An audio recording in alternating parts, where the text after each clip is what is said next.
అన్నని హిందీ సినిమాకి తీసుకెళ్తున్నట్టు లేదు కదా, హృతిక్ గారిని తెలుగు సినిమాకి తీసుకొచ్చినట్టు ఉంది కదా. రేపు సినిమా కూడా అలానే ఉంటుంది. ఎవరన్నా హిందీ డబ్బింగ్ సినిమానా ఇది అది అంటే ఇదే చెప్పండి. పొద్దున ప్రోమో చూశారు కదా, ఏదైనా లిప్సింగ్తో సహా అంతా ఒక ప్రాపర్ తెలుగు సినిమా. ఇది థియేటర్లోంచి బయటికి వెళ్ళిపోయేటప్పుడు అయన్ ముఖర్జీ గారు తెలుగు ఆడియన్స్ కంటే ఆమె తెలుగు డైరెక్టర్ ఇప్పుడు దాకా చూపించిన దానికంటే బాగా చూపించారు తారక్ ఖాన్ అని అందరు ప్రౌడ్గా ఫీల్ అవుతారు రేపు బయటికి వెళ్ళేటప్పుడు.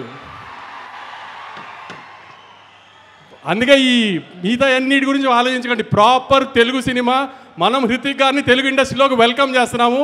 అది ఎంత గ్రాండ్గా వెల్కమ్ చేస్తున్నాం అనేది 14th మీరు చూపించాలి ఖచ్చితంగా.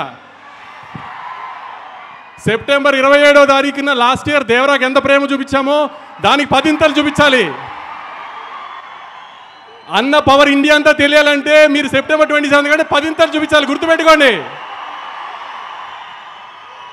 హిందీ బాక్స్ ఆఫీస్ నెట్ ఎంత వేస్తుందో దానికంటే ₹1 మనం నెట్ ఎక్కువ పెట్టాలి ఆ రోజున. గుర్తుంది కదా, హిందీ బాక్స్ ఆఫీస్ నెట్ కంటే మన నెట్ ఎక్కువ ఉండాలి. దేవరా కంటే 10 ఎక్కువ ఓపెనింగ్ తీసుకురావాలి. ఇది మీ బాధ్యత. ఈసారి అన్న కాలర్ ఇన్ని రోజులు మన కోసం ఎగరేశారు, మనం ఇప్పుడు అన్న ఇండియాలో కాలర్ ఎగరేలాగా చేయాలి.